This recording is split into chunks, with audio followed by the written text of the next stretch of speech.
Swear to tell the truth, nothing but the truth. Put my hands on the Bible, y'all point me to the booth. Swear to tell the truth.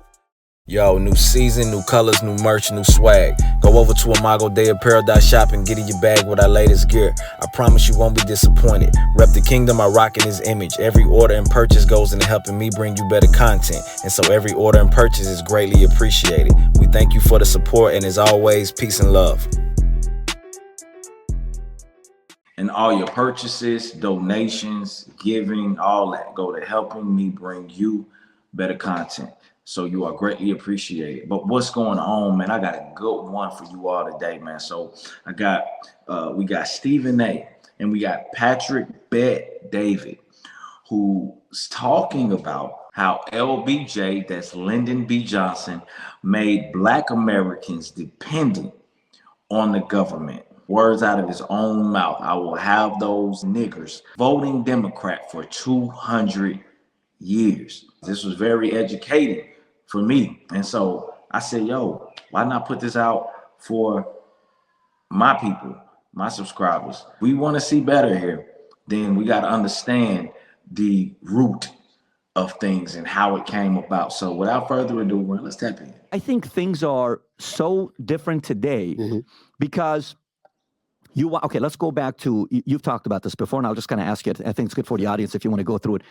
1960, 64% of African Americans would vote Democrat. Yes, sir. The rest was conservative. Yes, sir. Let's put liberal and conservative. That's a better way of saying it, right? Okay. 64 liberal, 36 conservative. 1964, 4 years later, 92% blacks are voting Democrat. Yeah. Lyndon B. Johnson's civil rights legislation. So what happened there? Maybe give a little bit of the history of. That's almost a 30% increase. Goldwater, Lyndon Johnson, what he did. JFK's assassinated. Lyndon B. Johnson's in office. Republicans and Democrats, back in the day, Dixiecrats, bipartisanly bring a bill to the desk of Lyndon B. Johnson. He signed civil rights legislation into law.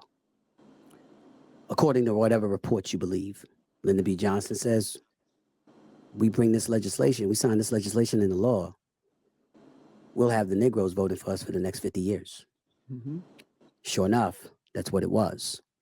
And I think me personally, as I've edified myself over the years to see what's been transpiring in our community, on one hand, when I look at legislation and I think about affirmative action and other things, and I see how I've benefited because opportunities were given to me at a particular moment in time in the 80s, for example, when, that some would say may not have been given to. By the way, I'm going to be the first to say, and I think a lot of people know this too, Stephen A. ain't going to be on ESPN long.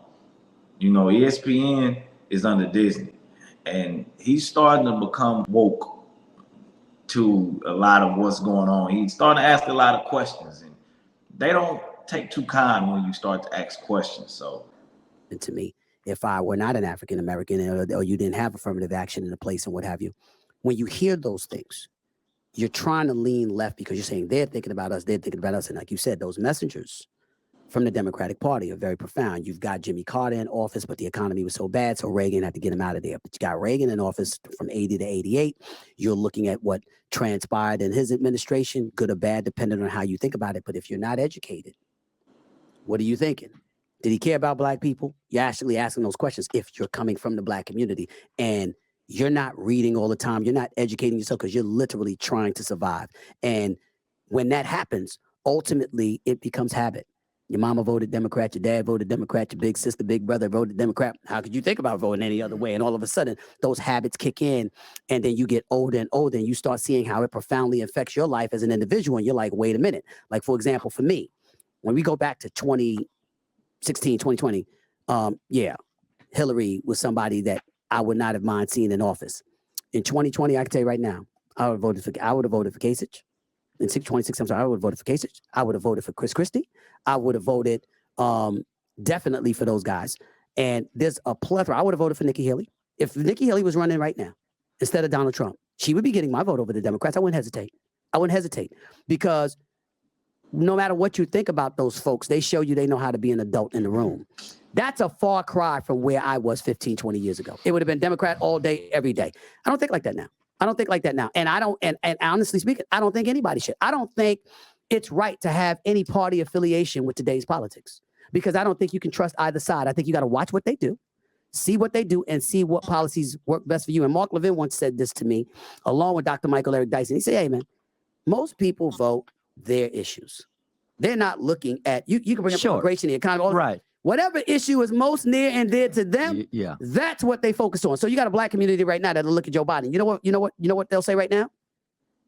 Well, Barack Obama gave about $330 million to HBCUs, historically black colleges and universities. Trump comes in there, he gives about 360 8 years later. Barack Obama did that in 2010. Trump did that in 2018, about 360 million. But now look what Biden and Biden administration has done. They've dedicated over 7 billion. For some folks, that's enough. Not for me, not for others, but for some folks, that's enough. And it's about finding that one issue. Because why? How did they learn? Then this is why I can fault the politicians just as much as I can fault the voter. Because folks got that way because the politicians got them that way. Because you go into their community, you go into their respective communities, and you give that song and dance and that lip service about that one issue they cared most about. That's what you wanted. That's what you trained the voter to be like. And in most instances now, it's coming back to bite you. May I? Yes. He is not going to be with them long. Mark my words, bro. And it's a good thing that he started his own podcast on YouTube. Of course, he's Stephen A. anyway, so wherever he goes, he's going to have his following at the end of the day. But man, right on the head, bro. There are some people who are just dedicated, and I'm speaking on black people, as he said, from 64% to 92%, and in what, just 3 to 4 years. There are some people who just are dedicated to the Democrat Party blindly. You know what I'm saying? They can do no wrong. I want to say, because you said a lot, and I want to write it down, and I want to go through each of these to the best of my ability. So 1964, Rob, you pulled it up, and I'm glad you said it, because I went and I actually looked at Snopes. Go to Snopes, because I wanted to know, did he actually say that, right? Because this is what we found. I won't read it, but the audience can read it. Can you go a little lower where it shows the whole thing? Okay, we can just show that at the top, and then we'll read the whole thing. Okay, right here. You can do that right there. These, boom, that's right. They're getting pretty uppity these days, and that's a problem for us. They've got something now they've never had before, the political pull to back up their uppityness. Now we've got to do something about this, and we've got to give them a little something, just enough to quiet them down, not enough to make a difference. And then boom, you know that line, you brought it up. I'll have them voting this way, Democratic, for the next 200 years. Yes. You know what Snopes said? Snopes didn't say it's not right. Go a little bit more. It says unproven. And Snopes is one that would typically be quick to say they never said this. Then CNBC writes an article, if you can pull this one up. CNBC writes an article saying Lyndon Johnson was a civil rights hero, but also a racist. And if you look at the stuff about him, how many times he dropped the N-word and all this other stuff, this guy was not wanting to do what he did with civil rights. No. Credit goes to one man and the community that pushed it. There's a reason why we all have a poster or painting of him in our offices and our walls, and he's admired by everybody. It doesn't matter, left, right, center, white, black, Asian, Hispanic. Everybody loves and admires what this man did. One of the greatest movements of all time. He accomplished it in a peaceful way, different than X. He was able to get it done, right? Okay. As Lyndon B. Johnson, this was the man who signed the civil rights legislation. I'm about to sign into law the Civil Rights Act of 1964. Its purpose is national, not regional. Its purpose is to promote a more abiding commitment to freedom, a more constant pursuit of justice, and a deeper respect for human dignity. Let us close the springs of racial poison. Let us pray for wise and understanding hearts. Let us lay aside irrelevant differences and make our nation whole. Let us hasten that day when our unmeasured strength and our unbounded spirit will be free to do the great works ordained for this nation by the just and wise God, who is the Father of us all. Thank you and good night.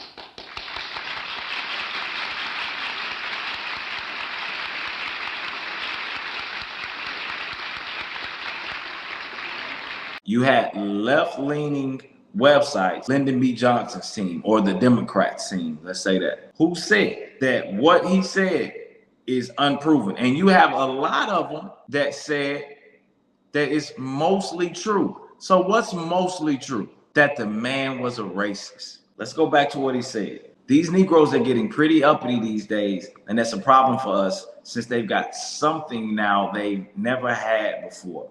The political pull to back up their uppityness. Now we've got to do something about this. We've got to give them a little something, just enough to quiet them down, not enough to make a difference. I'll have those niggers voting Democrat for the next 200 years. A lot of them know that if black people wake up and understand and know, like, hey, we don't need the government like that, a lot of these people are out of a job.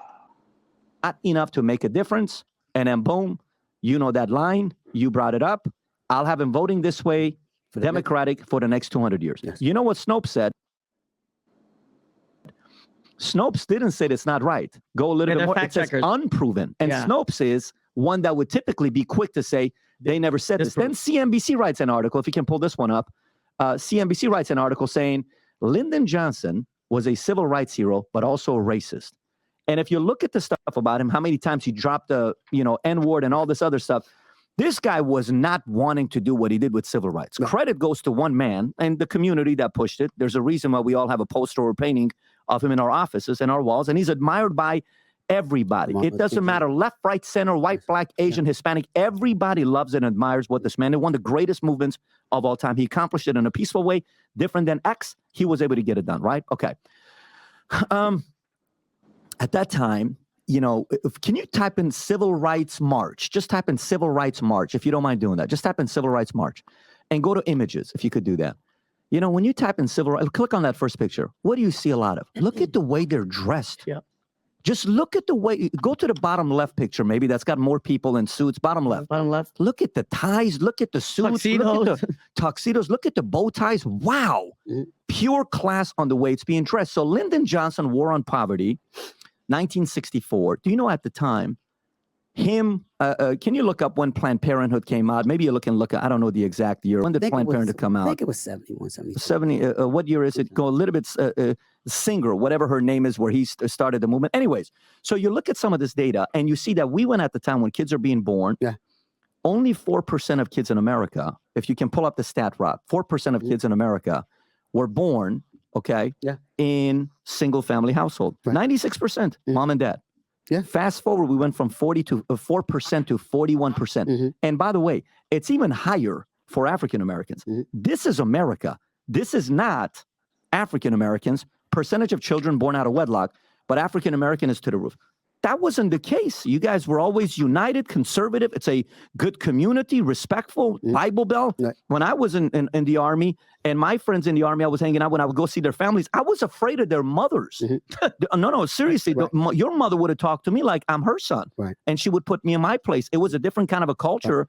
That was what I was accustomed to, right? So to me, when they say systemic racism, if you want to give anybody credit, it's Lyndon Johnson. And he succeeded in actually trying to create that kind of an environment. And the reason why he was very creative on the way he did it is he blamed the other side for it and got them, the blacks, to vote Democratic for God knows how many decades until now, where things are slightly changing. And I'll wrap up the thoughts here, and I want to get your... But can I respond to what you just... And they still do the same things today to this day, bro. But when he says systemic racism, bro, I think about people like Margaret Sanger.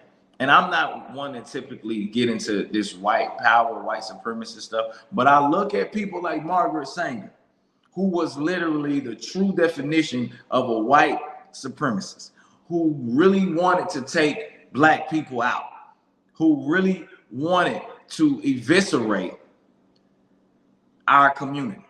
And she instituted Planned Parenthood, and they put it into black neighborhoods.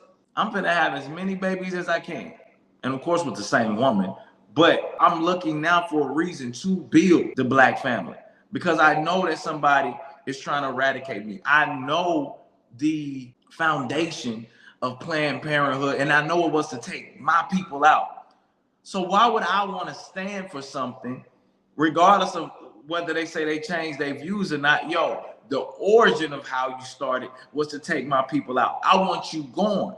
And it's crazy that so many black people ain't got no smoke for that at all. Make that make sense to me, bro. Yeah, absolutely. I think that when you mention all of those things, first of all, you said nothing that I can dispute. Nothing.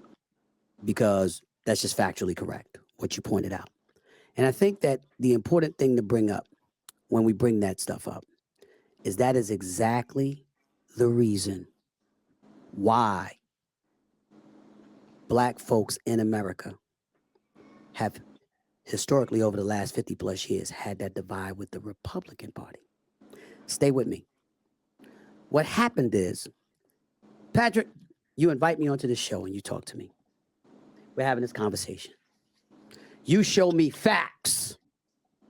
I leave this office. I give you no resistance. And then you turn on the TV and I'm like, Patrick Bet Davis full of it. Look what he brought up. There's some racist BS, blah, blah, blah, blah, blah. You'd never want to talk to me again. It's disingenuous. It's not educated. It's not fair. One of the things that we have to pay attention to is that there is a Republican Party that can't disguise its resentment towards Black America because of what you just pointed out. It's just that we're looking at it differently. As this black person, when I got to know Republicans and I heard my parents speaking about conservatism and stuff like that, I remember asking my mother one day, I said, you know that fact. How would you feel if you know that you contributed to bringing civil rights legislation to the desk of the presidency to sign into law?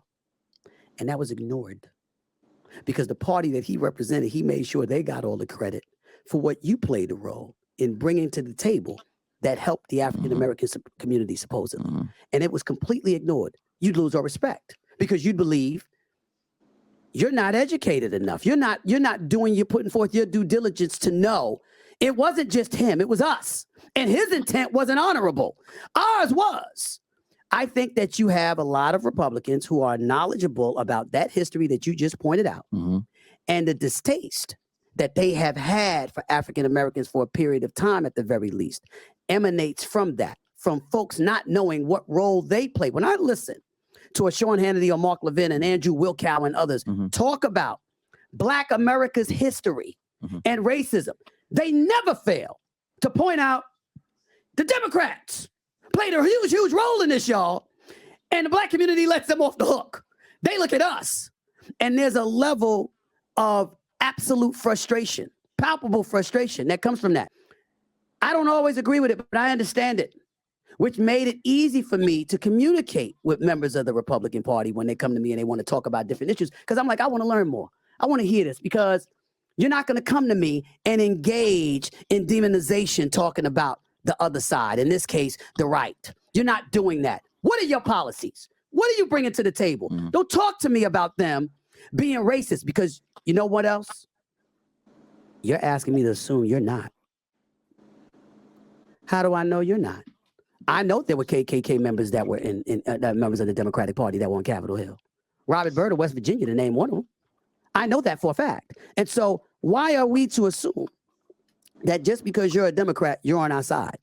So I do get where you're coming from, and I understand. Yeah. So to me, that part to me is, so, you check policies to see how it's benefited a community, and you say yes or no. You have no idea how much my favorite part of this podcast is when you said your mother, when she went on welfare, she was despised of it, and she couldn't wait to get off of it. Right. I can't tell you what that means to me, to salute and respect that. And then let's go to a couple other things you said on who you would vote for and who you wouldn't vote for.